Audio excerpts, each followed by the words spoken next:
નમસ્કાર. ચાલો આજે એક સવાલથી શરૂઆત કરીએ. એવું ક્યારે વિચાર્યું છે કે કોઈ એક પ્રાણી આખા સમાજ માટે માતા સમાન કેવી રીતે બની શકે?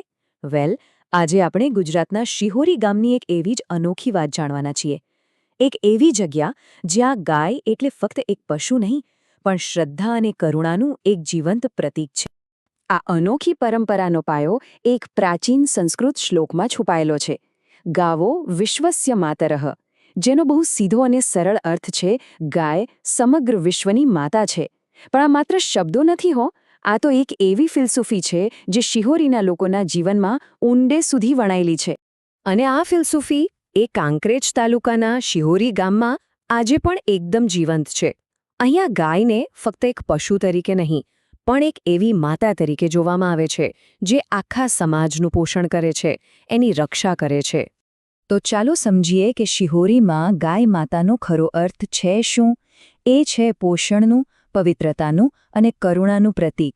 ખરેખર આ એક એવી માન્યતા છે જે સદીઓથી અહીંના લોકોના જીવનનું એક અભિન્ન અંગ બની ગઈ છે. અહીંયા ગૌમાતા શબ્દનો અર્થ ખૂબ જ ગહન છે. એમના માટે ગાય માત્ર એક પ્રાણી નથી, પરંતુ માતૃત્વનું એવું સ્વરૂપ છે જેને અહીંના લોકો ખૂબ જ આદર અને પ્રેમથી પૂજે છે. અને આ જ વિચાર શિહોરીની આખી સંસ્કૃતિના મૂળમાં રહેલો છે.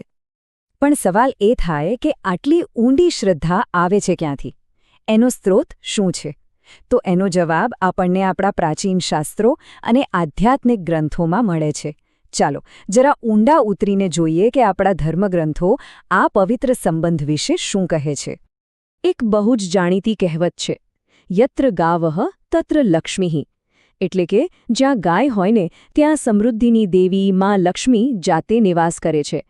આ માન્યતા જ બતાવે છે કે ગાયનું હોવું એ કેટલું મોટું સૌભાગ્ય અને સંપત્તિનું પ્રતીક ગણાય છે.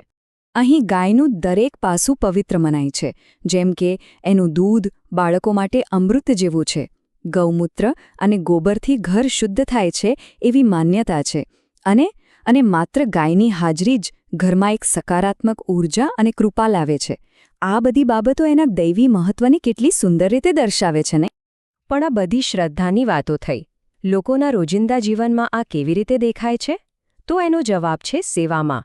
ચાલો જોઈએ કે શિહોરીના લોકો કેવી રીતે ગાયની સેવાને પોતાનું પરમ ધર્મ માને છે. શિહોરીમાં દરેક દિવસની શરૂઆત ભક્તિના એક સુંદર અનુષ્ઠાનથી થાય છે. લોકો સવારે ઉઠીને સૌથી પહેલાં શું કરે? ગોમાતા નમઃ કહીને ગાયને પ્રણામ કરે. પછી એને તાજું ઘાસ ખવડાવે, પાણી પીવડાવે. આમ તો આ એકદમ સરળ ક્રિયા છે, પણ એનો અર્થ ઘણો ઊંડો છે. અને આ બધી સેવાની પાછળ એક જ મંત્ર કામ કરે છે, ગોસેવા પરમો ધર્મઃ. મતલબ કે ગાયની સેવા કરવી એ જ સૌથી મોટું ધર્મ છે.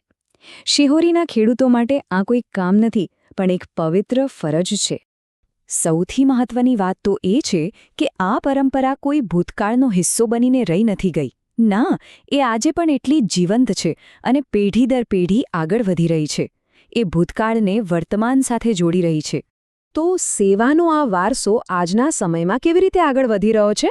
જુઓ, પહેલાં કેવું હતું કે લોકો પોતપોતાની રીતે વ્યક્તિગત રીતે ગાયની સેવા કરતા.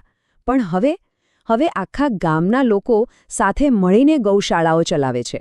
એટલે કે જે એક વ્યક્તિની શ્રદ્ધા હતી એ હવે આખા સમાજની એક સામુદાયિક જવાબદારી બની ગઈ છે. અને આજના સમયમાં આ પરંપરાનો મુખ્ય સિદ્ધાંત બની ગયો છે, અહિંસા પરમો ધર્મઃ. એટલે કે અહિંસા જ સર્વોચ્ચ ધર્મ છે.